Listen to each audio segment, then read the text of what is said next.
ये वीडियो इस चैनल की अब तक की सबसे मोस्ट इंपॉर्टेंट वीडियो में से एक है, क्योंकि इंडिया को वर्ल्ड की यंगेस्ट कंट्री में से एक माना जाता है। 1.4 बिलियन की पॉपुलेशन वाली इस कंट्री में 27% लोगों की उम्र 10 से 25 साल के बीच में है, जिन्हें जेन जी कहा जाता है, यानी जनरेशन जी। अब कहने को तो ये एज बहुत यंग है, जिसमें इस उम्र में इंस्पिरेशन, एम्बिशन, हाई एनर्जी और मोटिवेशन होनी चाहिए। But Suicide depression is the next big epidemic to hit the world.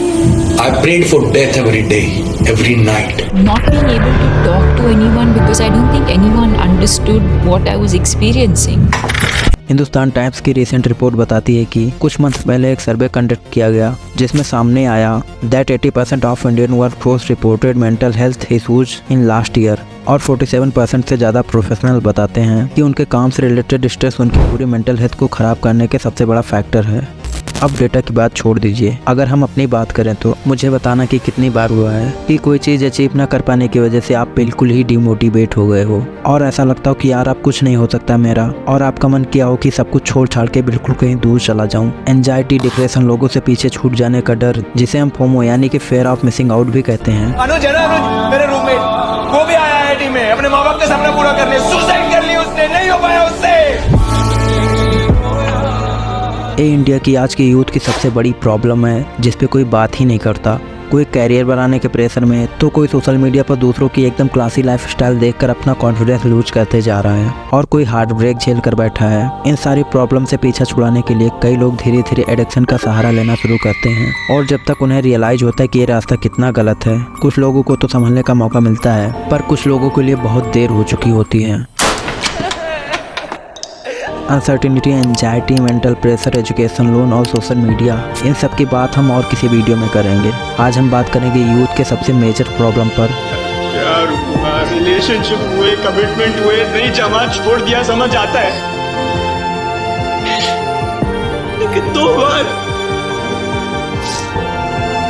तुम ये जानते हुए कि बंदा कितना सीरियस है, जो कि इतना कॉमन है कि 99% यूथ के साथ होता ही है, जिसके बाद किसी भी लड़के की पूरी लाइफ चेंज हो जाती है।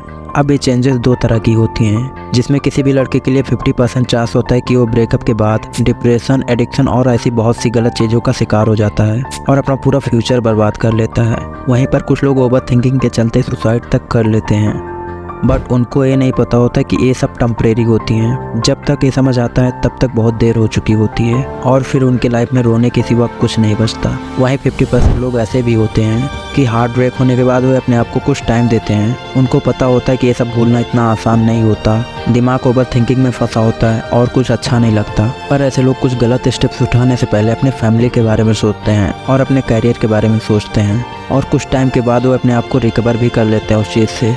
फिर उनके अंदर होती है एक ऐसी होप जो उनकी पूरी लाइफ बदल देती है, और उन्हें जो भी करना होता है उस काम को पूरे डेडिकेशन के साथ करते हैं, फिर वो चाहे बिजनेस हो, एजुकेशन हो या अदर। अब देखो, मुझे पता है कि बहुत डिफिकल्ट होता है इस सिचुएशन से बाहर निकलना, पर मेरे भाई किसी एक इंसान के चक्कर में अपनी पूरी लाइफ बर्बाद कर रहे हो ना, तो तुम बहुत बड़ी बेवकूफ़ी कर रहे हो। जबकि तुम्हें अच्छे से पता होता कि एक बार फ्यूचर बना लिया ना, तो ऐसे बहुत से लोग आएंगे और जाएंगे। तो सबसे ज़्यादा फोकस